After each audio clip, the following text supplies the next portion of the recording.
So first, I'll tell you more about the SchoolWorks program. Then I'll describe a little bit about what teachers told us, and also what they told us that they need, and some concerns that they have. And then Mayada will conclude by talking about some district-wide equity issues that we've been tracking, and some progress that we've seen, as well as some concerns that we'll need to address. But before I move on, I just want to say that we're trying to share a lot of information with you in a very short amount of time.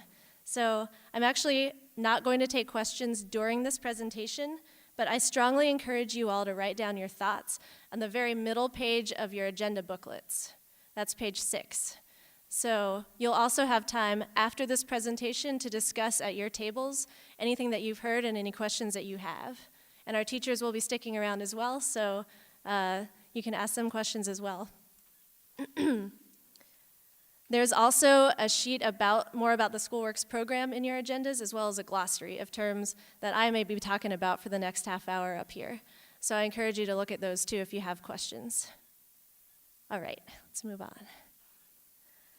So we believe that when any student has access to great teaching, a positive learning environment, and the appropriate tools and support, school works, despite background and circumstance. Who is with us on this one?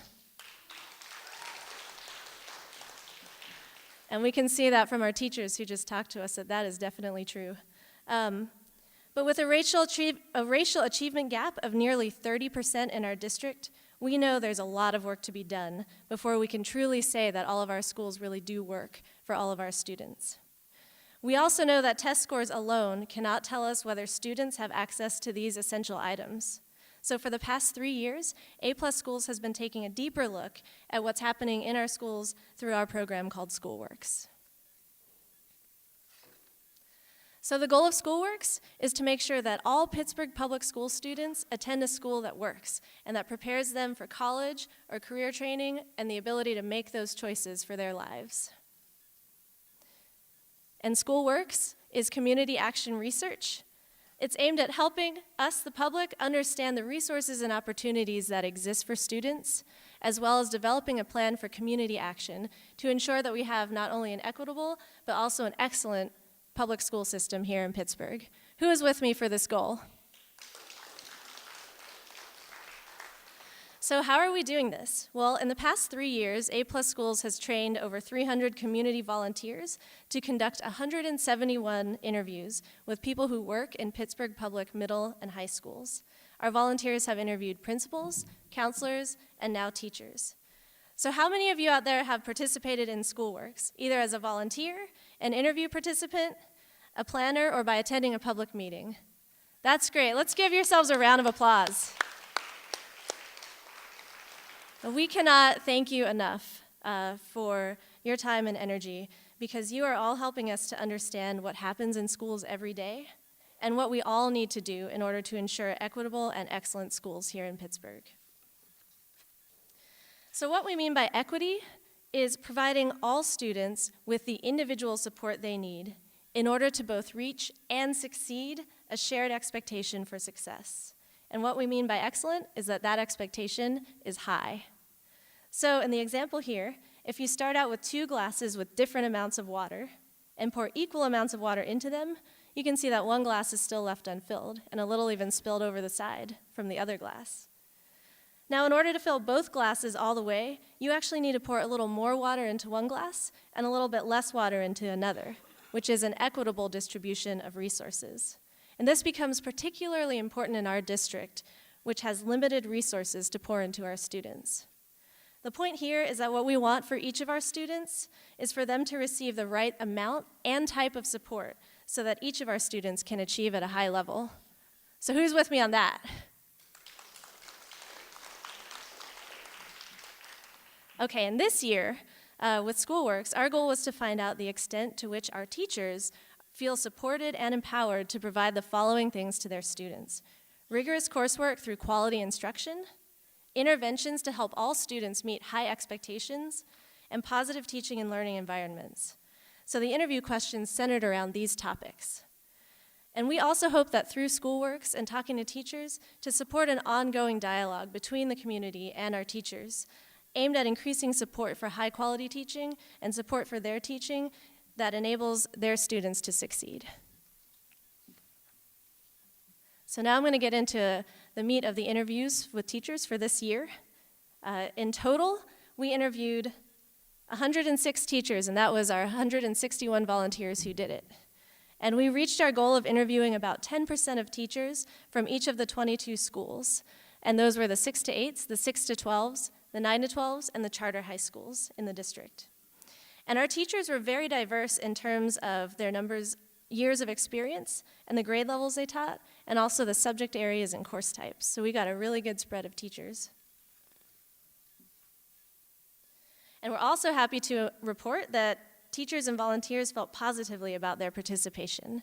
So volunteers and teachers filled out surveys after the interviews, and over half the teachers filled them out and told us that they wanted to participate again in SchoolWorks interviews in the future, and that they felt that the interviews were a valuable use of their time.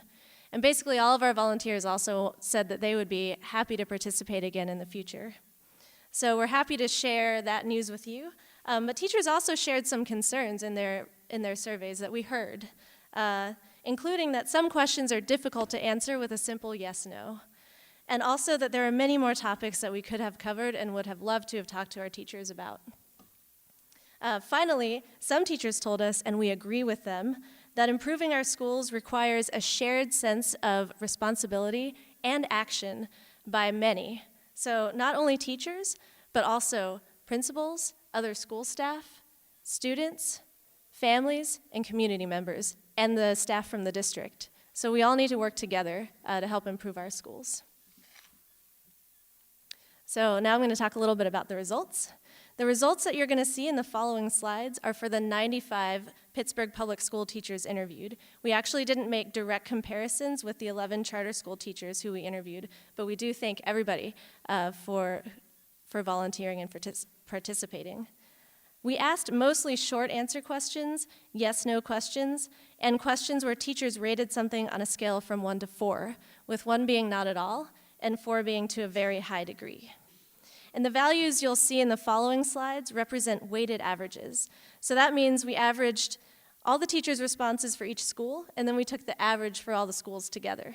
And the reason we did that is because we really want to know kind of what's happening at the school level. And we didn't want the responses of the teachers at the larger schools to end up skewing the results in one way or another.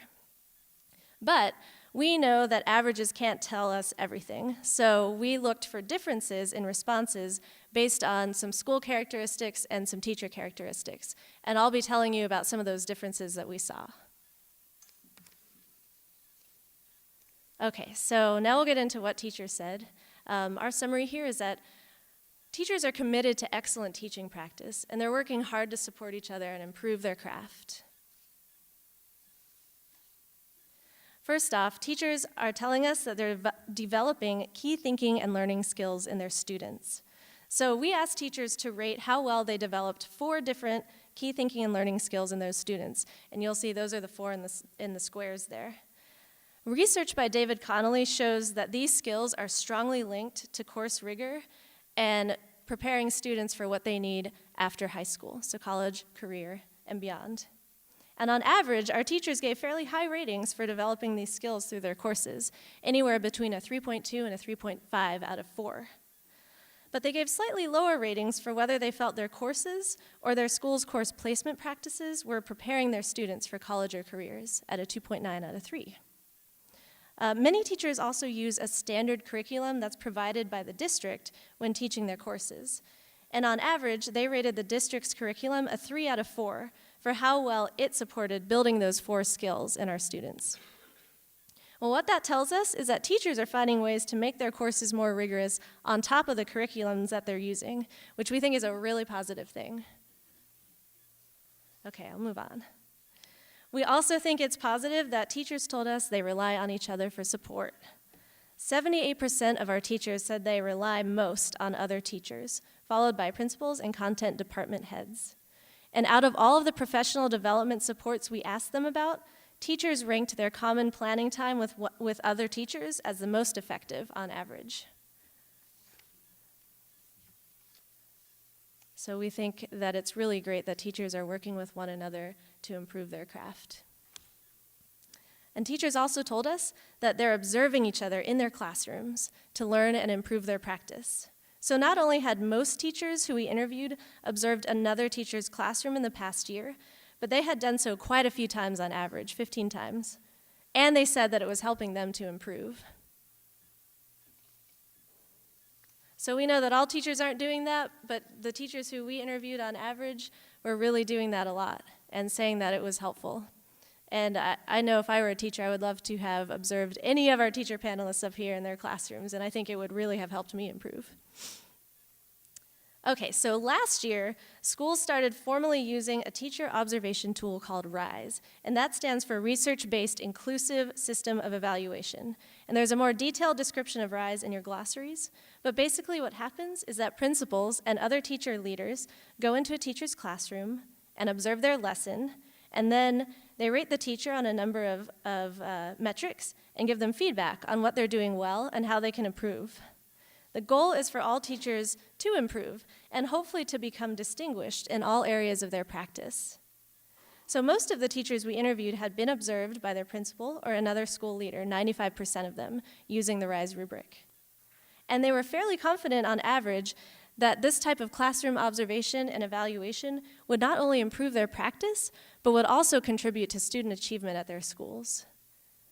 And to boot, they also felt that their RISE evaluations were pretty fair, a 3 out of 4. So we're glad that teachers are using this observation tool to improve and that they're seeing it as helpful. So classroom observation is one way to measure a teacher's effectiveness in the classroom, and there are other methods as well that are being considered here in Pittsburgh and nationally to be part of a measure of teaching effectiveness. And we heard from teachers that they know about these methods. One of them is value-added measures, or VAM, which is also in your glossaries, but it uses multiple years of student test score data to measure individual teachers' contributions to growth in their students' achievement. While most teachers understood VAM, about 79% of them said they understood it or could explain it, they were less confident that it could reliably measure teaching effectiveness. And the other method, another method being considered is student feedback, and using student feedback to modify your practice and to know whether you're doing a good job. And our teachers actually told us that they use student feedback already to some degree in order to modify their practice. Teachers also displayed confidence that their school's leadership could identify their school's best teachers. So what that means is when teachers are being observed by their principals and other teacher leaders, that they believe those people can tell which teachers are really good. But teachers were less confident that the best teachers at their schools were teaching the most vulnerable students. And that's what we want to see. We want to see good teachers in front of every student, and we especially need our best teachers to be teaching our students who need them the most. So teachers also told us that they feel supported to work with students with special needs, both in establishing positive learning environments that include students with special needs, and in identifying when students should be evaluated for a special needs IEP. However, it was the teachers who had been working less, who had had less experience, and the teachers who didn't teach special education classes who told us that they were less confident in both of these things and that they needed more training in doing so. So we know that there are 3 main indicators that a student is at risk of dropping out, and that's poor course performance, low classroom attendance, and frequent behavior referrals. Well, we think having high expectations for all students involves identifying when a student is displaying these indicators and then intervening to re-engage those students and provide them with the supports they need to get back on track. And we asked our teachers whether they were monitoring these indicators, and they said that they were. And that they intervene when students are displaying them. However, it was the teachers who'd been teaching for longer who actually said they intervened to a higher degree. And we want for all of our teachers to feel that they can intervene to provide students with supports they need to stay on track and to get back on track.